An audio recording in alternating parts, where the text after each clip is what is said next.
할렐루야.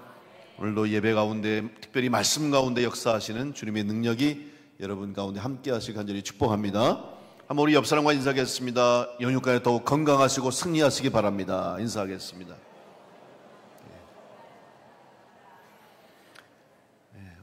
이렇게 오늘 또 우리 교회 함께 예배 자리에 모여서 여러분 하나님 앞에 예배하게 된 것을 감사하고, 또 우리 교회를 세우신 하나님의 뜻을 이루는 우리 교회가 됨을 다시 한번 감사드리면서 더 귀하게 쓰임받는 교회와 성도가 되기를 간절히 축복합니다. 요즘 계속 여러분에게 광고 드리고 또 소식을 알려드리는 것처럼 이제 라오스 드림 고등학교 거의 공사가 지금 마무리 단계에 있고, 우리 교회가 학교를 세우고, 또 여러분이 비품까지 교회 학교 모든 기자재까지 다 이렇게 협력해서 후원해서 헌신해서 이제 온전하게 학교를 세우게 됐습니다. 그래서 지난 이제 모든 올 한 해 걸쳐서 과정을 잘 마치고 이제 9월 3일에 우리 교회에서 선교팀이 출발하겠습니다. 저희 내외를 비롯해서 교역자와 우리 성도님들 11명이 이제 라오스의 선교팀으로 가게 되겠습니다. 기도해 주시고 가서 고등학교만 기증하고 오는 것이 아니라, 왜냐하면 봉헌 예배를 못 드리는 것이 아직 라오스에는 이 선교가 금지되어 있습니다. 그래서 예배를 못 드려요. 그래서 기증식을 이제 하는데, 고등학교 기증뿐만 아니라 우리 코로나 기간 동안에 우리 교회에서 건축한 타가수를 비롯해서 우물 3개 더 있는데 도저히 거리가 안 돼서 이번에는 그렇게 3곳의 우물과 타가수와 고등학교 기증 예식하고 이제 금요일 날 우리 성도들이 출발해서 돌아오고, 저는 이제 그 다음 주에 또 라오스의 그 선교사님들, 아마 여러분 기억하실 겁니다. 2019년도에 우리 라오스 지방의 외진 곳에서 선교하시는 선교사님들을 저희가 초청해서 우리 배광교회하고 우리 교회가 함께 그분들을 위로회를 해준 적이 있어요. 너무 감격해 하시고 너무 좋다고 그래서 한 번 더 해주시면 좋겠다 그래서 약속을 했는데 코로나 때문에 못했어요. 그래서 코로나 끝나고 너무 힘든 시간도 보내셨기 때문에 위로회를 이번에 하려고 하는데, 그래서 간 김에 제가 안 그러면 또 가야 되잖아요. 그래서 그 다음 주에 월요일부터 목요일까지 이제 태국에서 그 라오스 선교사님 초청해서 위로회를 목요일까지 합니다. 그리고 금요일에는 또 우리 교회 조명희 장로님, 노재희 권사님께서도 건축 헌금해 주셔서 태국에 또 교회를 하나 세웠습니다. 그래서 그 봉헌 예배까지도 하고, 그렇게 하고 금요일 날 돌아오는 그런 일정이 되겠습니다. 2주 동안 제가 아주 정신없이 선교 일정을 이제 소화해야 되는데 여러분 위해서 기도해 주시고, 감사한 건 우리 교회가 이렇게 복음을 전하는 교회, 또 땅끝까지 선교하는 교회가 된 것이 너무 감사하고, 또 여러분이 기도해 주시고 헌신해 주셔서 이 일이 가능하다 생각합니다. 항상 선교제 가면 참 할 일이 많은 것 같아요. 또 가면 도울 일도 많고, 선교사님들은 현장에서 최일선에서 헌신하고 충성하고, 또 우리 교회들은 후방에서 지원하고 후원하고 도와줘서 함께 협력해서 선교가 이루어지는 것 같아요. 우리 교회는 이렇게 선교 후원하고 선교사님 돕는 일을 그래도 잘하는 교회 같아요. 제가 가보면은. 그래서 너무 감사하고, 가면 뭐 선교사님만 있는 게 아니라 또 현지 선교사도 있고 현지에 또 도와줄 분도 있고, 거기 학교 가보면 학생들이 얼마나 그냥 똘망똘망한 눈초리로 막 수백 명씩 모여들어요. 그러면 걔들 그냥 올 수가 없잖아요. 가서 하다못해 빵이라도 하나 줘야 되고 문구류도 하나 줘야 되고, 한 번에 그 200명 300명씩 막 오니까 그런 학교를 또 3-4군데 방문하고, 또 거기 있는 도움, 또 지하교회 성도들을 위해서 또 우리가 또 도와줘야 되고, 여러 가지 할 일이 많습니다. 근데 하나님이 채우셔서 넉넉히 감당하게 하신 거 너무 감사하고, 저는 하나님 앞에 하나님 돈 좀 주세요, 제가 기도할 때가 있는데, 선교하러 갈 때 꼭 그래서 하나님 돈 좀 주세요, 전 돈이 없습니다. 그러니까 하나님 넉넉히 할 수 있도록, 그럼 하나님 다 채워주셔가지고 가서 제가 마음껏 그들을 돕고 기쁨으로 돌아옵니다. 이번에도 그런 은혜로운 일정 될 수 있도록 기도해 주시고, 모든 일정 가운데 하나님이 함께 하시는 은혜로운 일정 될 수 있도록, 또 남은 마무리 건축 과정도 완공될 수 있도록 기도해 주시면 감사하겠습니다. 교회가 해야 할 일이 무엇입니까? 왜 복음을 전합니까? 왜 선교합니까? 바로 복음은 생명이기 때문에 그렇습니다. 복음이 전해지는 곳에는 살아나는 역사가 일어나고 있고, 복음이 전해지는 곳에는 죽을 수밖에 없는 영혼들이 살아나는 역사가 일어나고 있어요. 어제도 태국에 있는 이송우 선교사님 통해서 제가 연락을 받았어요. 예전에 우리 교회가 세웠던 교회들이 많이 있거든요. 그래서 그 교회들 소식을 전하는 거예요. 그래서 탄마라 새생명교회라든지 루암 성생교회 이런 교회들 계속 방문하니까 우리 교회가 건축한 교회들이 이렇게 부흥하고 있습니다. 이번에 몇 명이 세례받았습니다. 이번에 이런 집회를 했습니다. 그런 소식들을 주는 거예요. 그래서 너무 감사하잖아요. 교회를 세우고 그곳에 우리가 건축했는데 부흥하는 거예요. 그리고 더 많은 영혼들이 구원받는 역사가 이루어지고 있는 것이죠. 바로 우리 교회를 통해서 이런 하나님의 구원의 역사가 이루어지고 있음을 우리는 감사해야 됩니다.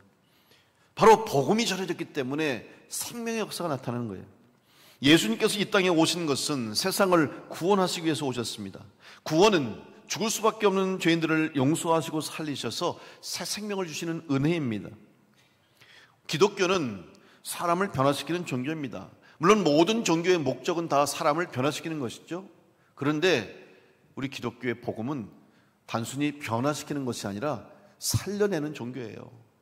죽을 수밖에 없는 영혼을 살려내는 것이 기독교의 복음이요, 예수 그리스도의 십자가의 복음입니다.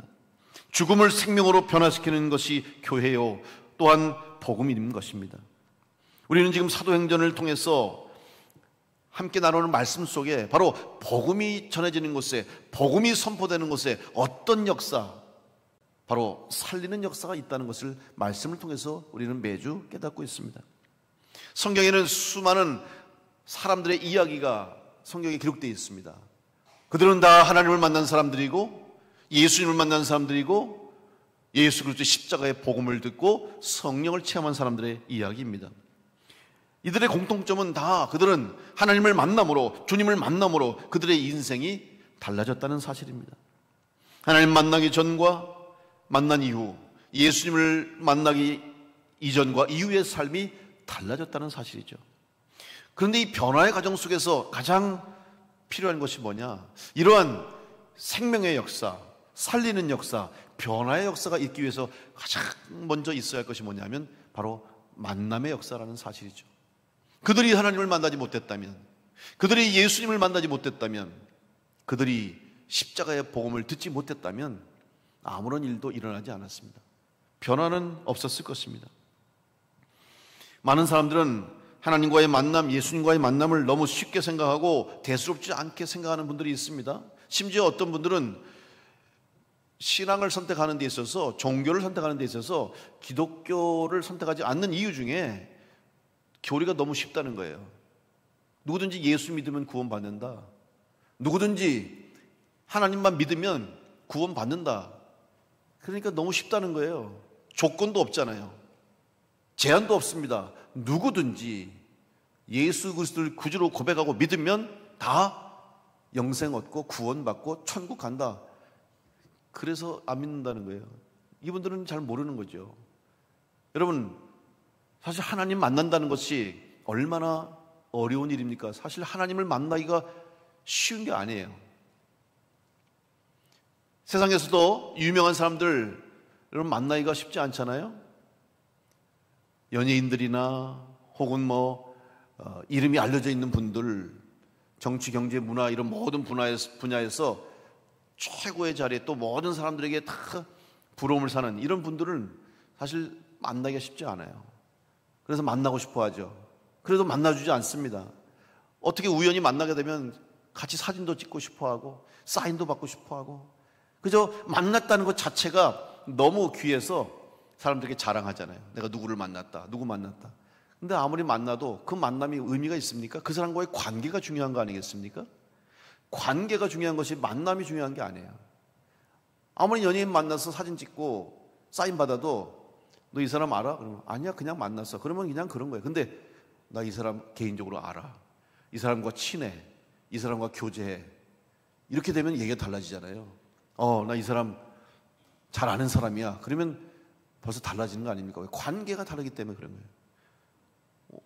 하물며 여러분, 하나님을 만난다. 여러분, 하나님이 감히 그런 산두가 비교될 수 있겠습니까? 세상의 연예인들, 이름이 있는 알려진 유명한 사람들과 하나님과 비교할 수 있겠습니까? 정말 여러분이 하나님을 창조주시오, 우주 만물을 다스리시는 분이시오, 생명의 주인 되시고 생사화복의 주관자가 되시는 하나님이심을 믿는다면 여러분, 그 하나님을 만나는 것이 얼마나 큰 은혜요 복이라는 사실을 우리는 깨닫지 않을 수가 없다는 것이죠. 오늘 예배의 자리에 나올 때 우리에게 가장 먼저 필요한 것이 무엇인지 아십니까? 바로 이 하나님을 만난다고 하는 기대와 감사와 감격을 가지고 이 자리에 나와서 예배해야 할 줄로 믿습니다. 그래야 은혜가 되는 거예요. 근데 여러분, 예배에 나오면서 그런 기대를 갖고 오십니까? 그런 감격이 있습니까? 오늘 내가 하나님 앞에서 하나님이 나를 만나주시는 이 자리에 내 찬양을 들으시고 내 고백을 받으시고 나를 하나님의 자녀로 인정해 주시는 그 하나님 앞에 서고 하나님이 나를 만나주시고 나를 바라보신다는 그 사실을 믿는다면 오늘 우리는 이 예배를 소홀히 할 수 없고 예배의 자리에 빠질 수가 없고 예배 자리에 감사와 감격을 드리지 않을 수가 없는 것입니다.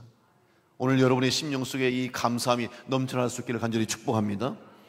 감사함으로 나와야 되는 거예요. 비록 우리의 삶에 여전히 어려움이 있고 고통스러운 문제가 있고 힘들게 하는 삶에 많은 어려움이 있다 할지라도 그럼에도 불구하고 우리를 살려주시고 우리를 하나님 자녀로 삼아주시고 우리를 만나주시는 하나님이 나와 함께 하심을 믿는다면 우리는 주님 앞에 나올 때마다 감사함으로 기쁨으로 나와야 할 줄로 믿습니다. 하나님이 우리를 만날 수 있는 것은 전적인 하나님의 은혜인 줄로 믿습니다. 우리가 아무리 하나님을 만나려고 해도 아무리 하나님을 찾으려고 해도 하나님 만나주시지 않으면 만날 수가 없는 거예요. 여러분, 이스라엘 역사 가운데 하나님이 이스라엘 백성을 외면하신 적이 있어요. 이스라엘의 죄악 때문에, 이스라엘의 범죄 때문에 하나님이 그들의 기도에 응답하지 않으시고 이스라엘 백성을 버리신 적이 있잖아요. 그때는 아무리 그들이 하나님을 불러도 하나님의 이름을 외쳐도 하나님을 만나고 싶어도 하나님 만나주지 않았어요. 그게 불행이에요. 그게 고통입니다. 그런데 아무리 어렵고 힘든 상황, 고통의 시간에도 하나님이 기억해 주시고 찾아주시고 만나주시면 그 자리가 축복의 자리로 변하게 될 줄로 믿습니다. 만나주시는 은혜가 얼마나 큰 복인지 우리는 기억해야 돼요. 하나님이 이 땅에 오시지 않았다면, 예수 그리스도를 보내주시지 않았다면 구원도 없고 영생도 없고 천국도 없고 우리의 삶의 변화도 없었을 것입니다. 이 세상을 사랑하시고 사람을 사랑하시고 하나님의 백성으로 삼으셨기 때문에 하나님은 우리를 버리지 아니하시고 잊지 아니하시고 기억하셔서 오늘 우리 가운데 함께 하시는 줄로 믿습니다. 무엇보다도 여러분 한 분 한 분을 사랑하시는 하나님, 그래서 나를 찾아주시고 나를 만나주시고 나의 인생길에 동행하시는 하나님이 여러분과 함께 하심을 믿으시며 감사함으로 예배하며 살아가는 성도가 될 수 있기를 간절히 축원합니다. 사도행전 3장과 4장에 기록되고 있는, 언급되고 있는 한 사람의 인물, 안진뱅이, 나면서부터 안진뱅이로 살아갈 수밖에 없었던 한 사람, 그래서 성전 미문 앞에서 일생 구걸하면서 다른 사람의 도움을 받으며 살아갈 수밖에 없는 이 비천한 인생, 이 사람이 다시 걷게 되고 예수님 만나서 새 인생, 새 생명을 얻게 된 것은 바로 베드로와 요한을 통해서 예수님, 부활하신 예수님을 만났기 때문입니다. 예수님의 이름을 듣고 그 이름의 믿음을 가지고 그 이름의 능력으로 걷게 된 것이죠. 그렇지 않았다면 그 사람은 그저 일생 그렇게 구걸하는 인생으로, 평생 앉아있는 인생으로 끝날 수밖에 없었을 거예요. 그런데 성전 미문 앞에서 구걸하던 이 안진뱅이가 예수 그리스도의 이름으로 다시 일어나 걷기도 하고 뛰기도 하며 하나님을 찬양하는 사람으로 변화될 수 있었던 이유가 무엇일까요? 하나님이 왜 이런 기적을 베드로와 요한을 통해서 일으켰을까요? 그저 단순히 사람들의 관심과 이목과 또 사람들에게 이런 기사와 이적이 있다고 하는 것을 보여주기 위해서 그랬다면 얼마 지나지 않아서 베드로와 요한의 또한 사도들의 이름 잊혀졌을 것이고, 이 안진뱅이 역시 그냥 지나쳐가는 사람으로 흘려버리고 말았을 거예요. 성경에 기록되지도 않았을 거예요. 그럼 왜 도대체 이 사람이 성경에 기록됐을까? 이 사람의 사건과 이름이 왜 성경의 사도행전 속에 기록되어서 지금까지 교회 속에서 성도들에게 증거되고 있을까? 목적이 무엇인가를 알아야 됩니다. 오늘 본문인 사도행전 4장 21절에 관원들이 백성을 인하여 저희를 어떻게 벌할 도리를 찾지 못하고 다시 위협하여 놓아 주었으니 이는 모든 사람이 그 된 일을 보고 하나님께 영광을 돌림이러라. 여러분, 목적이 하나님께 영광을 돌리기 위함이라고 분명하게 기록하고 있습니다. 하나님께 영광을 돌리는 것, 하나님을 만나고 예수 그리스도를 만나 새 생명 얻은 사람들이 가장 첫 번째 두어야 할 삶의 목적이 바로 하나님께 영광을 돌리는 것입니다. 우리도 마찬가지입니다. 오늘 여러분의 인생의 목표가 무엇입니까? 목적이 무엇입니까? 개인적으로 여러분의 삶의 목표와 목적이 다 있겠지만 여러분, 그 앞에 제일 첫 번째로 우리 인생의 목적은 하나님께 영광을 돌리는 삶이 우리의 목적이 되어야 할 줄로 믿습니다. 왜 그렇습니까? 그것은 바로 인간의 존재 자체가, 하나님이 이 땅에 사람을 만드실 때 우리를 어떻게 만드셨냐면 하나님과 동행하도록 우리를 만드신 거예요. 여러분이 아시는 대로 하나님께서 아담과 하와를 만드시고 에덴 동산에서 함께 거하셨습니다. 에덴 동산에서 하나님과 함께 살아가게 만드셨어요. 그런데 죄가 들어와서 그 죄의 유혹을 이기지 못하고 범죄함으로 하나님 말씀에 불순종하고 결국 그 죄가 뭡니까? 하나님과 같아지겠다는 거 아닙니까? 여러분, 하나님과 같아지겠다는 순간에 인간은 타락하는 거예요.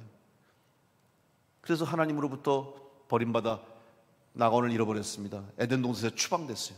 그때부터 죄인으로 시작된 삶을 사는 것이고, 그때부터 인간은 고통 속에서 공허한 인생, 험한 인생을 살게 된 거예요. 원래 그렇지 않았습니다. 원래는 하나님의 형상을 닮아서 만들어졌기 때문에, 또 하나님과 함께 살아가는 존재였기 때문에 인간의 마음속에 공허함이 없었어요. 허무함이 없었어요. 늘 만족과 감사로 충만한 삶을 살았어요. 그런데 하나님이 떠나시는, 하나님으로부터 떠난 순간, 하나님으로부터 버림받은 순간 인간은 고통의 삶을 살게 됐고 죄악 가운데서 버림받은 삶을 사는 거예요.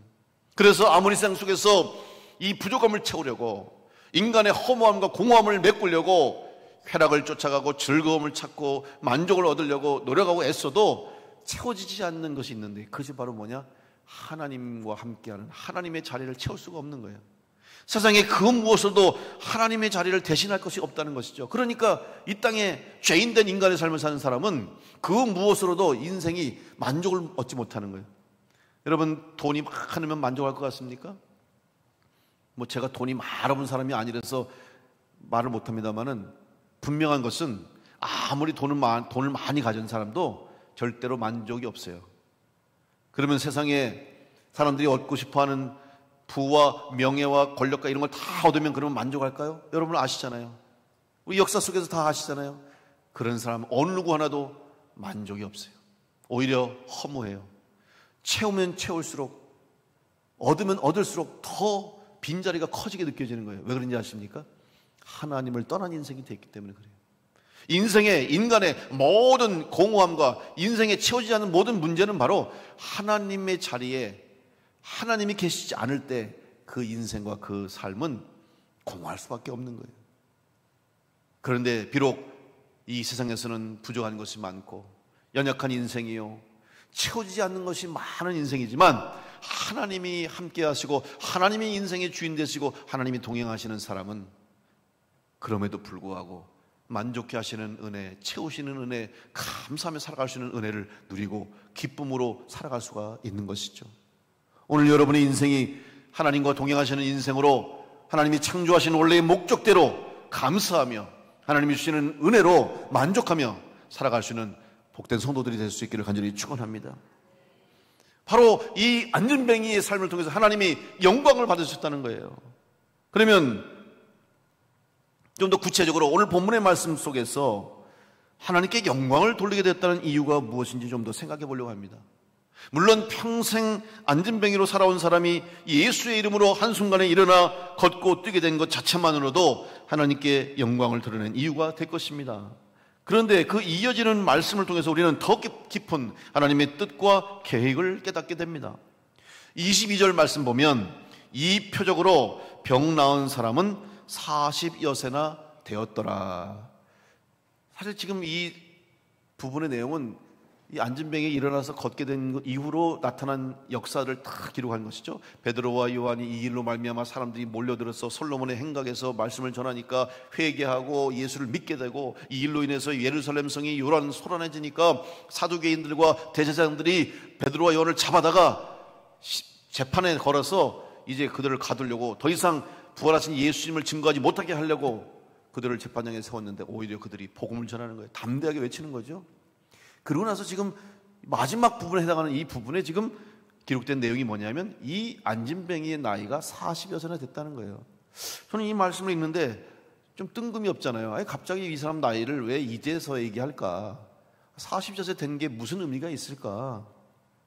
문맥상, 편집상 사실 앞뒤가 맞지 않는 거예요. 만약에 이 안진뱅이 나이를 기록하려고 했더라면 차라리 이 사건의 초입부가 되는 사도행전 3장 1절과 2절 그 다음에가 들어가야 맞는 거예요. 여러분, 사도행전 3장 1절 2절에 제9시 기도 시간에 베드로와 요한이 성전에 올라갈새 나면서 안진뱅이 된 자를 사람들이 메고 오니 이는 성전에 들어가는 사람들에게 구걸하기 위하여 날마다 미문이라는 성전문에 두는 자라 설명하고 있잖아요. 그리고 나서 그 다음에 이 사람은 나이가 40여세나 됐더라 이렇게 하는 게 맞는 거예요. 보통 성경에 어떤 인물들을 소개할 때 그 사람의 신분, 나이, 배경, 민족, 문화 여러 가지 설명할 때 그렇게 설명하거든요. 근데 그 초반부에는 이 나이를 언급하지 않고 왜 맨 끝부분에 가서 굳이 갑자기 이 사람의 나이가 40여세나 된 것을 이야기할까? 이유가 있다는 거예요. 먼저 여러분, 우리가 놓치고 있는 단어 하나가 있습니다.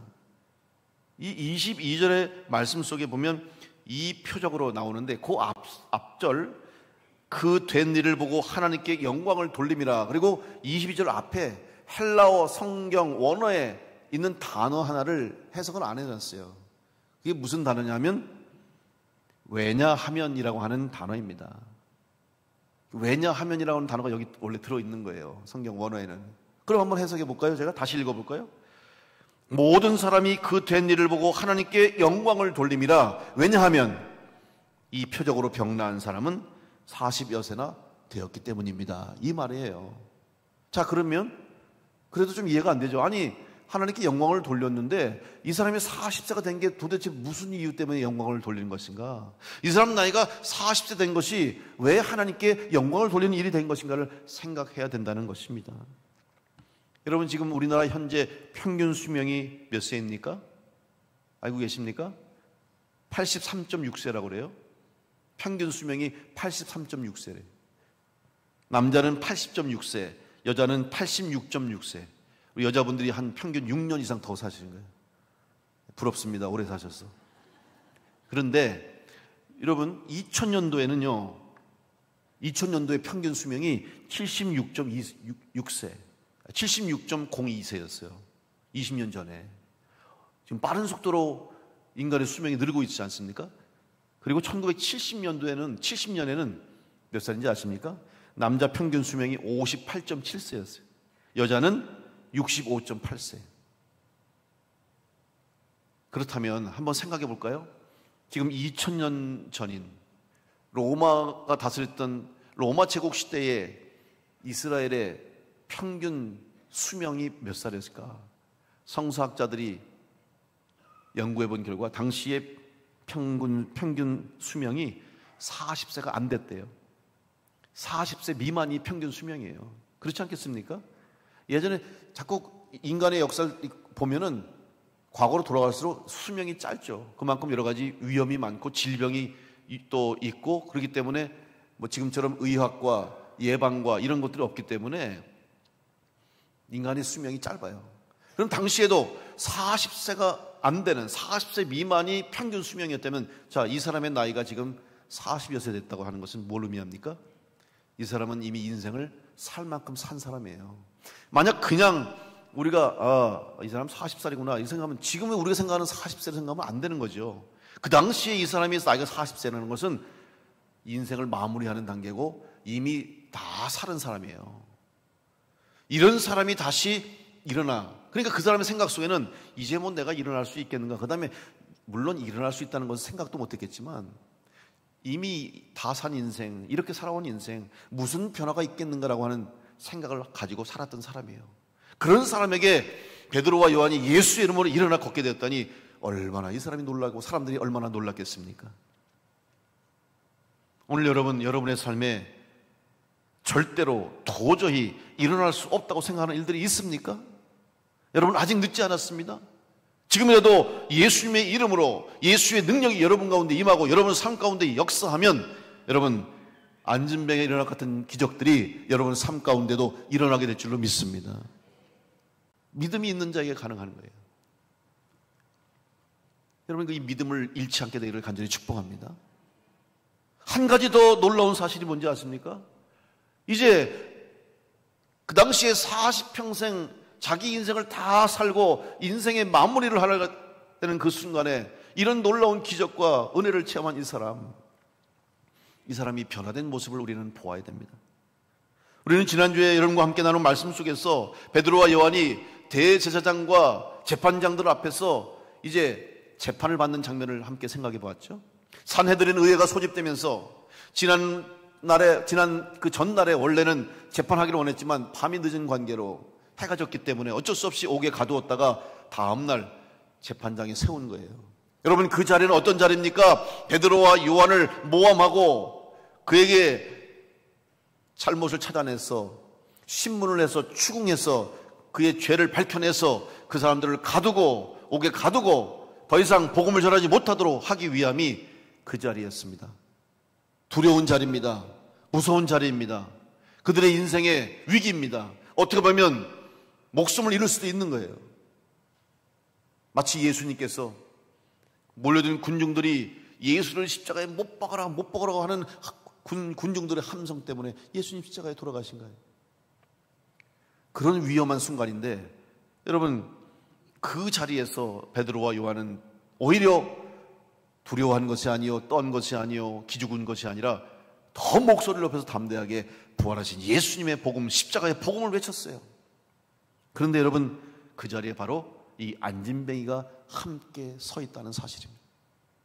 사도행전 4장 8절로 10절 말씀 보면 이에 베드로가 성령이 충만하여 가로되 백성의 관원과 장로들아 만일 병인에게 행한 착한 일에 대하여 이 사람이 어떻게 구원을 얻었느냐고 오늘 우리에게 질문하면 너희와 모든 이스라엘 백성들은 알라.